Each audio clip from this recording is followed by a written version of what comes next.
Hello everyone, welcome back to my channel. Myself Shweta Maurya, student of BSc Nursing second year in KGMU. तो आज मैं फिर से आ गई हूँ आपके लिए एक फिजिक्स का वीडियो लेके। एक्चुअली ये क्वेश्चन सीरीज़ का फिजिक्स का आई थिंक ये सेकेंड या थर्ड वीडियो है।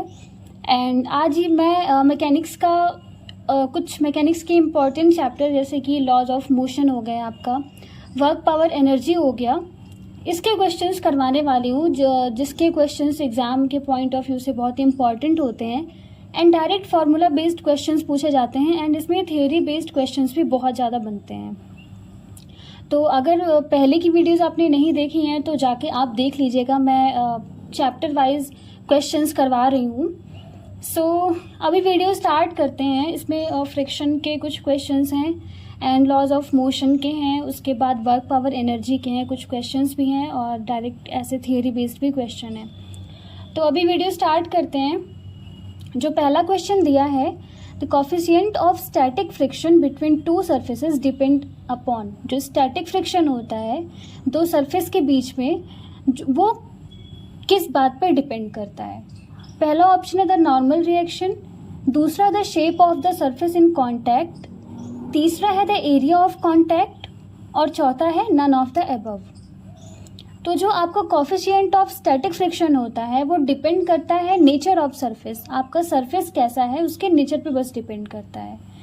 तो जो इसमें ऑप्शन है फोर्थ, नन ऑफ दीज, यानी कि नॉर्मल रिएक्शन, उसका शेप कैसा है, एरिया क्या है, इन सब पे डिपेंड नहीं करता, बस डिपेंड करता है कि सरफेस का नेचर कैसा है।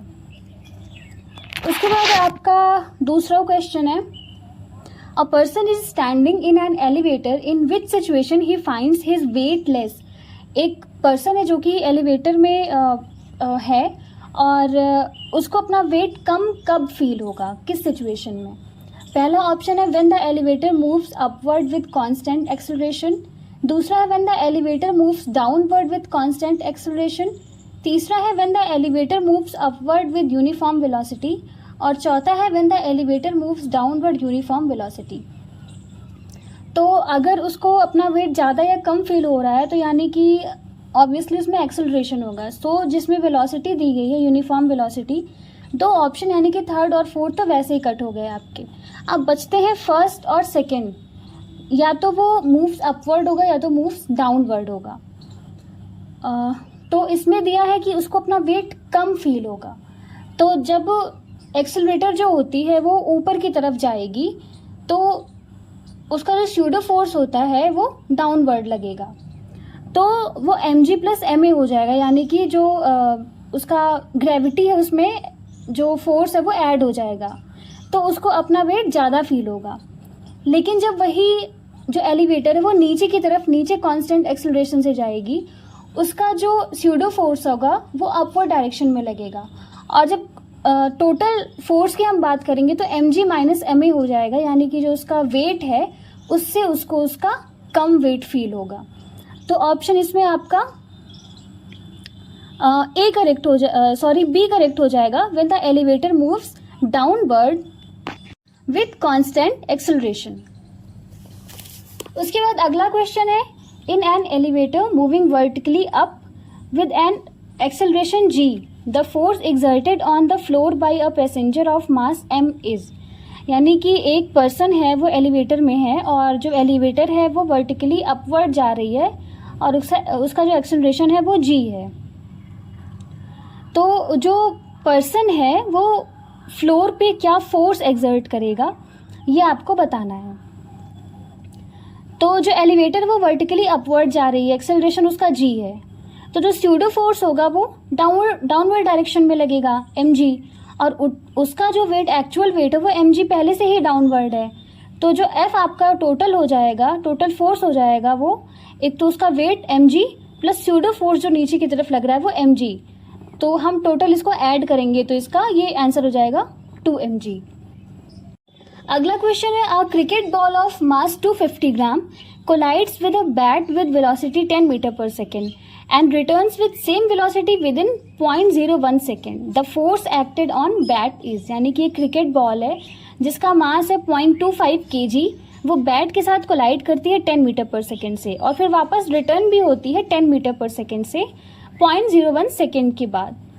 तो इसमें ये पूछा गया है कि उस बॉल ने बैट पे कितना फोर्स एक्सर्ट किया है। तो इसमें मास दिया गया है आपको, इसको हम ग्राम में दिया है, हम किलोग्राम में चेंज करेंगे तो 0.25 kg हो जाएगा। Initial velocity 10 metre per second दी गई है और रिटर्न भी वो उसी सेम वेलोसिटी से हो रही है, यानी कि जो v है वो भी 10 मीटर पर सेकेंड दिया गया है। अब जो आपका मोमेंटम होता है p इक्वल्स टू होता है mass into change in velocity. तो चेंज इन वेलोसिटी हम कैसे निकालते हैं, final velocity minus initial velocity. आपकी फाइनल वेलोसिटी है 10 और इनिशियल वेलोसिटी भी है, अब अपोजिट डायरेक्शन में आ रही है ना, तो वो -10 हो जाएगी और हम उसको सब्सट्रैक्ट करते हैं तो -1 पहले से ही लगा हुआ है, तो डेल्टा v हो जाएगा आपका 20। p इक्वल्स टू मास यानी कि 0.25 इंटू डेल्टा v यानी कि 20। इसको जब आप वो कैलकुलेट करेंगे तो हो जाएगा 5। अब फोर्स का जो फॉर्मूला होता है वो होता है delta p upon delta t। Delta p आपका आया है 5 और टाइम आपको पहले से दिया गया है 0.01। इसको हम कैलकुलेट करेंगे तो आएगा 500 न्यूटन और यही फोर्स की वैल्यू होगी जो बॉल ने बैट पे एक्सर्ट किया है। अगला क्वेश्चन है आपका, a particle of mass m is moving with a uniform velocity v1 if is given an impulse such that its velocity becomes v2, the impulse is equal to। यानी कि एक particle है m मास का, वो v1 velocity से move कर रहा है, तो इसका इम्पल्स कितना हो कि जो पार्टिकल v1 वेलोसिटी से मूव कर रहा है उसकी वेलोसिटी v2 हो जाए। तो इसमें आपको इम्पल्स की वैल्यू पूछी गई है। तो जो आपका इम्पल्स होता है वो चेंज इन मोमेंटम के बराबर होता है और जो चेंज इन मोमेंटम होता है वो m इंटू डेल्टा वी होता है। तो डेल्टा वी क्या होगा, final velocity minus initial velocity. Final velocity v2 दी गई है, इनिशियल v1 दी गई है, डेल्टा p करेंगे तो m into v2 minus v1 और यही आपका आंसर हो जाएगा। अगला क्वेश्चन है, a 10 Newton force is applied on a body produced an acceleration of 1 meter per second square. The mass of body is एक बॉडी है जिसपे 10 न्यूटन का हमने फोर्स लगाया है और उसका एक्सेलरेशन है 1 मीटर पर सेकेंड स्क्वायर। तो उस जो बॉडी है उसका मास कितना है। ये तो बिल्कुल ऐसा कि डायरेक्ट फार्मूला बेस्ड क्वेश्चन है। जो फोर्स का फार्मूला होता है F is equals to ma। Force की वैल्यू दी गई है 10 is equals to m into acceleration है आपका 1। तो आपका जो बॉडी का मास है वो हो जाएगा 10 kg। बढ़ते हैं अगले क्वेश्चन की तरफ। A ball of mass 3 kg moving with a speed of 100 meter per second strikes a wall at an angle 60 degree. The ball rebounds at the same speed and remains in contact with the ball for 0.2 second. The force exerted by the ball on the wall is। तो इस question में दिया गया है कि एक ball है 3 kg, उसका जो मास है वो 3 kg है और वो 100 मीटर पर सेकेंड की स्पीड से मूव कर रही है और एक वॉल को स्ट्राइक करती है 60 डिग्री के एंगल पर और वो वापस आती है सेम स्पीड से यानी कि 100 मीटर पर सेकेंड से और वॉल के साथ वो कांटेक्ट में रहती है 0.2 सेकेंड के लिए। तो उस बॉल ने वॉल पे कितना फोर्स एक्सर्ट किया है आपको वो बताना है। तो इसमें m की वैल्यू दी गई है 3 kg और u और v सेम है क्योंकि सेम स्पीड दी गई है तो 100 मीटर पर सेकेंड है और थीटा की वैल्यू इसमें आपको 60 डिग्री दी गई है। लेकिन आपको ये ध्यान रखना है कि इसमें जो 60 डिग्री दिया गया है वो आपका वॉल से एंगल दिया गया है, लेकिन हमको जो थीटा चाहिए वो सेंटर से चाहिए।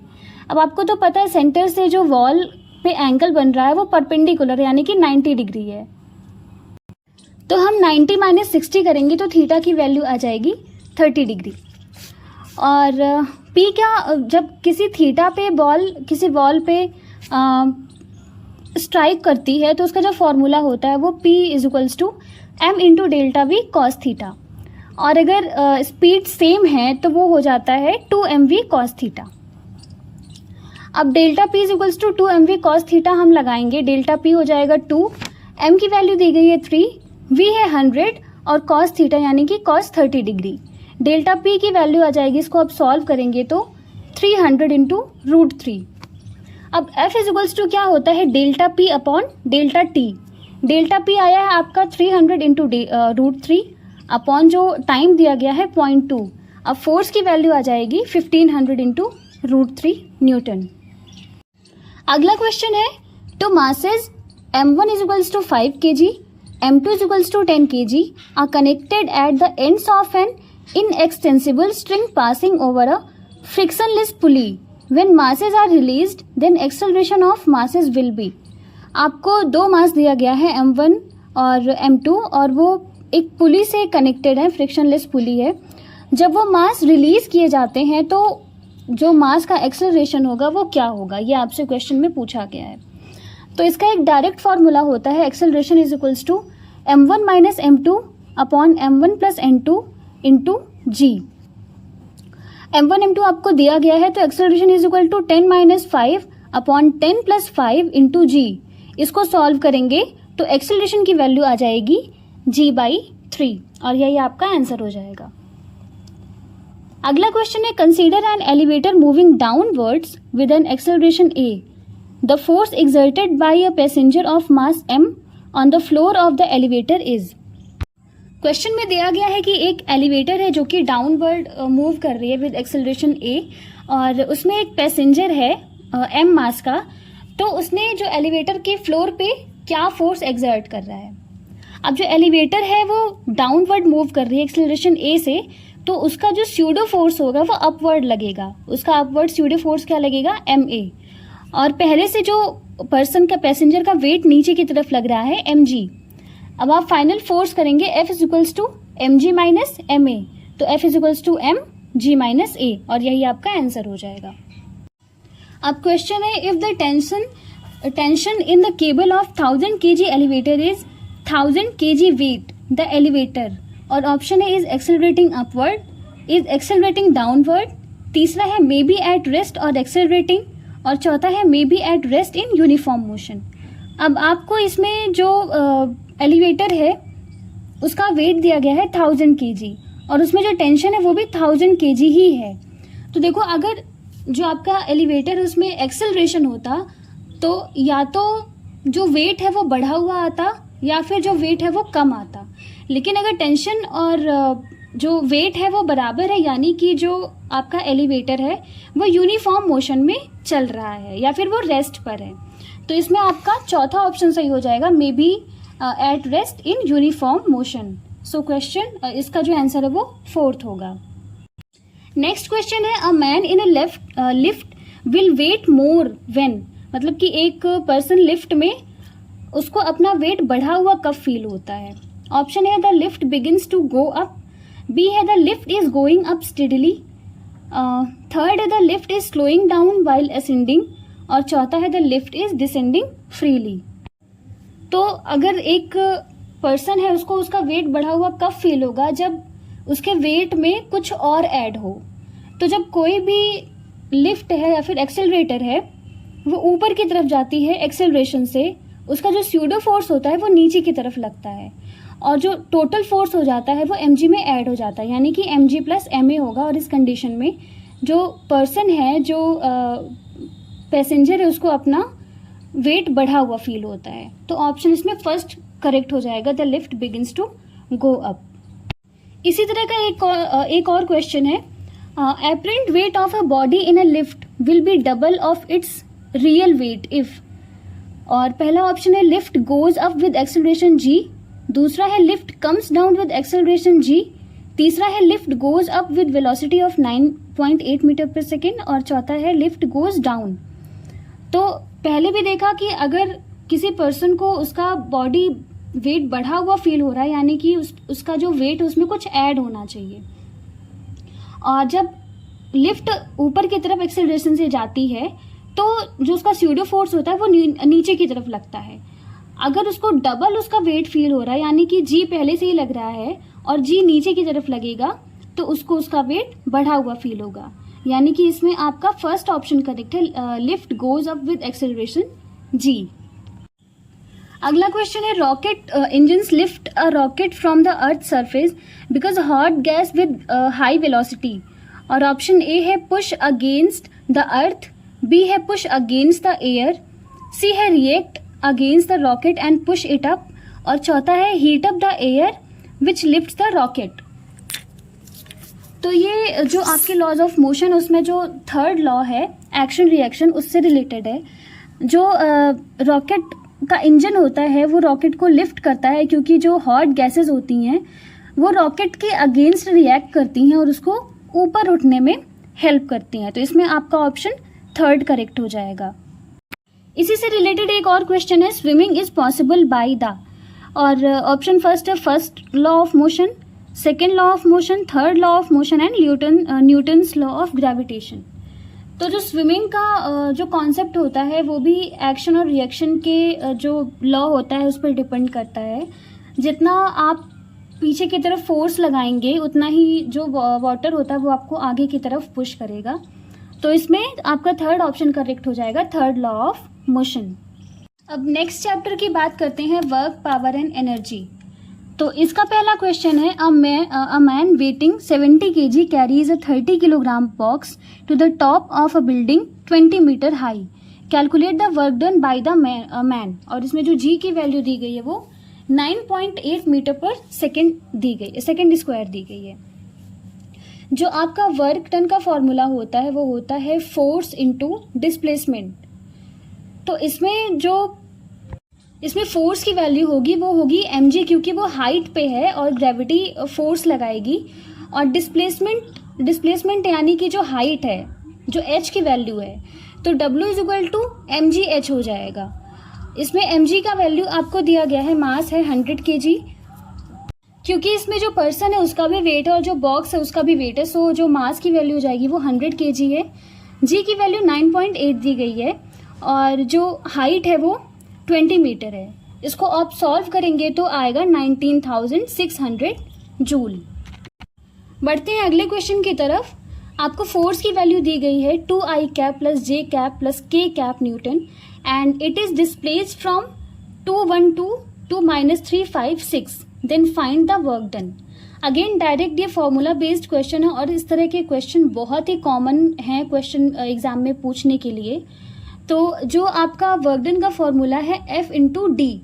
अब आपको डिस्प्लेसमेंट कैसे निकालेंगे, जो फाइनल पोजीशन है माइनस इनिशियल पोजीशन। तो आपको इसमें दो पोजीशन दी गई हैं, तो इससे आपको डिस्प्लेसमेंट निकालना है। तो डी की वैल्यू क्या हो जाएगी, जो फाइनल पोजीशन है यानी कि -3I cap plus 5J cap plus 6K cap, minus जो इनिशियल पोजीशन यानी कि 2I cap plus J cap plus 2K cap. अब इसको आप सॉल्व करेंगे तो डी की वैल्यू आएगी -5I cap plus 4J cap plus 4K cap. Work done is equals to होता है फोर्स इंटू डिस्प्लेसमेंट। फोर्स की वैल्यू दी गई है 2I cap plus J cap plus K cap और डिस्प्लेसमेंट अभी आपने निकाला ही है। इसको अब जब आप सॉल्व करेंगे तो W की वैल्यू आएगी -2J कैप। नेक्स्ट क्वेश्चन है, a string is used to pull a block of mass m vertically up by a distance h at constant acceleration g by 4. Find the work done by tension of string. तो इसमें जो acceleration की value दी गई है वो है g by 4 और ये जो एक्सेलरेशन वर्टिकली अपवर्ड लग रहा है। अब वर्टिकली अपवर्ड आपको एक्सेलरेशन लग रहा है तो उसका जो स्यूडो फोर्स होगा वो नीचे की तरफ यानी कि डाउनवर्ड लगेगा। और इसमें आपको डिस्प्लेसमेंट यानी कि जो डिस्टेंस दी गई है वो h दी गई है। तो W इज इक्वल्स टू क्या हो जाएगा, फोर्स इंटू डिस्प्लेसमेंट। फोर्स कितना लग रहा है mg और डिस्प्लेसमेंट है h, तो W is equals to m और टोटल फोर्स ग्रेविटी जो g की वैल्यू है आप टोटल करेंगे g प्लस G बाई 4। जो स्यूडो फोर्स नीचे की तरफ लग रहा है और पहले से जो g लग रहा है नीचे की तरफ, उसको आप ऐड करेंगे इंटू h, तो जो W की वैल्यू आ जाएगी वो 5/4 mgh आ जाएगी। अगला क्वेश्चन है, under variable force F is equals to 7 - 2x plus 3x square, find work from x is equals to 0 to x is equals to 5। तो जब भी ये वेरिएबल फोर्स होते हैं और डिस्टेंस आपको अलग अलग दी गई रहती है, इस केस में हम इंटीग्रेशन करते हैं। तो W is equals to integration of F into dx। F की वैल्यू दी गई है और dx के रिलेशन में उसका हमें इंटीग्रेशन करना है और x की लिमिट आपको दी गई है 0 टू 5। अब आपको इसमें सिर्फ वैल्यू रखना है। 7 इंटू डी एक्स करेंगे तो 7x आएगा, और 2x इंटू डी एक्स करेंगे तो इसका जो फॉर्मूला होता है x की power n+1 upon n+1 integration का जो होता है। तो x की पावर इसमें 1 दी गई है, तो 1+1 करेंगे 2 हो जाएगा, अपॉन 1+1 करेंगे तो 2 हो जाएगा, यानी कि -2x² upon 2 plus 3x³ upon 3, और लिमिट दी गई है 0 to 5। अब आपको x की जगह एक बार 0 रखना है, एक बार 5 रखना है, तो 0 रखने का कोई मतलब नहीं है। आप x की जगह 5 रखेंगे और इसको सॉल्व करेंगे तो w की वैल्यू आएगी 135 जूल। नेक्स्ट क्वेश्चन आपका ग्राफ का है। इसमें फोर्स और डिस्प्लेसमेंट का ग्राफ दिया गया है एंड आपको टोटल वर्क डन निकालना है। तो आपको पता होना चाहिए जो फोर्स और डिस्प्लेसमेंट का ग्राफ होता है उससे आपको वर्क डन मिलता है, और वर्क डन आपको निकालना है तो आपको एरिया निकालना पड़ेगा। तो इसमें आपको ट्रायंगल और रेक्टेंगल का जो एरिया का फॉर्मूला है उसमें रखना है, और जैसा कि मैंने क्वेश्चन सॉल्व किया है उसमें आप वैल्यू रखेंगे तो वर्क डन की वैल्यू आ जाएगी 25 जूल। नेक्स्ट क्वेश्चन है, spring is stretched by 10 centimetre, then work done is W। If it is further stretched by 5 centimetre, then what is the work done.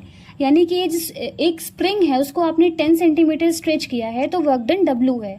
उसको आपने 5 सेंटीमीटर और stretch कर दिया, यानी कि जो टोटल लेंथ हो गई वो 15 सेंटीमीटर हो गई। तो अब इसमें वर्क डन क्या होगा।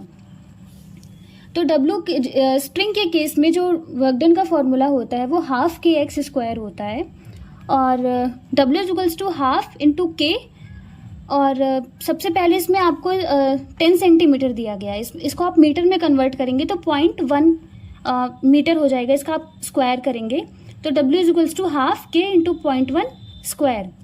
W' क्या होगा, यानी कि जो बाद में आपने स्ट्रेच किया है ½ k, और जो टोटल लेंथ हो जाएगी वो 15 सेंटीमीटर हो जाएगी। इसको आप मीटर में कन्वर्ट करेंगे तो 0.15 हो जाएगा, और जो इनिशियल था यानी कि 0.1 स्क्वायर, और W/W' करेंगे। इसको आप पूरे को सॉल्व करेंगे तो जो फाइनल वर्क डन हो जाएगा वो 5/4 हो जाएगा इनिशियल वर्क डन का, यानी कि 5/4 W। अब अगला क्वेश्चन है आपका, if force F = 5i cap plus 3j cap plus 4k cap makes a displacement of S = 6i cap minus 5k cap, work done by the force is।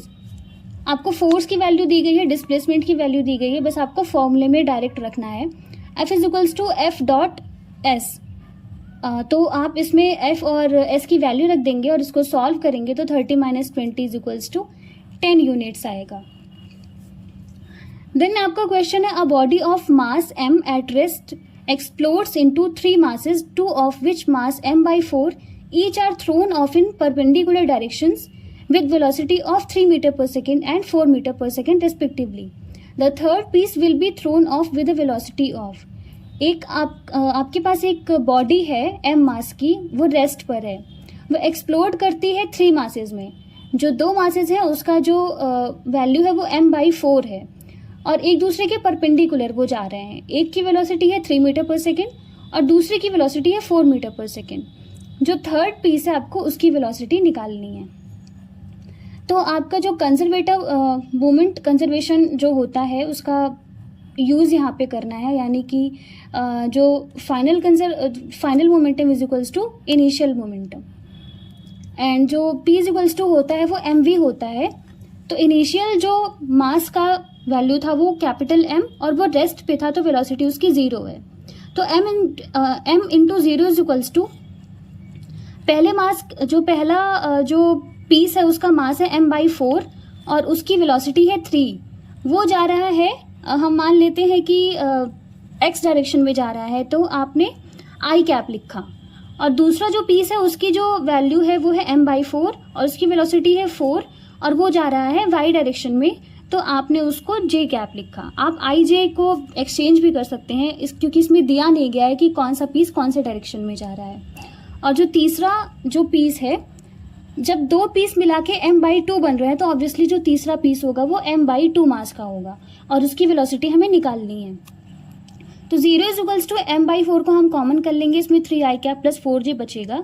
अब इसका आप वैल्यू निकालेंगे तो √3² + 4² का अंडर रूट, तो इसकी वैल्यू आएगी 5। तो m/4 × 5 + m/2 v, और जो पूरे आप इसको सॉल्व करेंगे तो आपका जो वेलोसिटी आएगा थर्ड पीस का वो आएगा 2.5 मीटर/सेकेंड। अगला क्वेश्चन है फिर आपका क्वेश्चन है, a man pushes a wall and fails to displace it, he does. और ऑप्शन है नेगेटिव वर्क, दूसरा है positive but not maximum work, तीसरा है नो वर्क एट ऑल, और चौथा है मैक्सिमम वर्क। जो वर्क का फॉर्मूला होता है वो फोर्स इनटू डिस्प्लेसमेंट होता है, और इसमें क्वेश्चन में क्या दिया गया है कि वो वॉल को डिस्प्लेस नहीं कर पा रहा है, तो यानी कि डिस्प्लेसमेंट की वैल्यू 0 हो जाएगी, तो ऑब्वियसली जो वर्क डन है वो भी 0 हो जाएगा। तो इसमें जो आपका थर्ड ऑप्शन है वो करेक्ट हो जाएगा, नो वर्क एट ऑल। अगला क्वेश्चन है, a bullet is fired and gets embedded in a block kept on the table, if table is frictionless then. यानी कि एक बुलेट उसको फायर किया गया है और एक ब्लॉक रखा हुआ है, उसमें जाके वो धंस गई है, और जो टेबल है वो फ्रिक्शनलेस है, तो ऑप्शन ए दिया गया है potential energy gets conserved, B है काइनेटिक एनर्जी गेट्स कंजर्व, तीसरा है मोमेंटम गेट्स कंजर्व, और चौथा है बोथ 1 और 2। तो ऐसे केस में क्या होता है कि जो मोमेंटम होता है वो ऑलवेज कंजर्व रहता है, यानी कि जो इनिशियल मोमेंटम होता है वही फाइनल मोमेंटम भी होता है। तो ऑप्शन इसमें आपका थर्ड सही होगा, यानी कि मोमेंटम गेट्स कंजर्व्ड। तो ये कुछ क्वेश्चंस थे मैकेनिक्स के जिसको हमने किया, आई होप आपको समझ में आया होगा। एंड आप खुद से भी, मतलब कि क्वेश्चन अगर आपके सामने आ रहा है तो आप पॉज करके पहले खुद सॉल्व करने की कोशिश किया करिए, उसके बाद आप सोल्यूशन देखा करिए। इससे क्या होगा कि आपका जो कॉन्सेप्ट होगा आपको याद आएंगी चीज़ें, फॉर्मूला याद आएगा, और आप खुद से क्वेश्चंस की प्रैक्टिस कर पाओगे। तो मैकेनिक्स का ज़्यादातर पोर्शन ख़त्म हो गया, थोड़ा सा बचा है, एक वीडियो में ख़त्म हो जाएगा। तो आज की वीडियो में इतना ही। आप पढ़ाई करते रहो, ज़्यादा से ज़्यादा क्वेश्चंस की प्रैक्टिस करते रहो।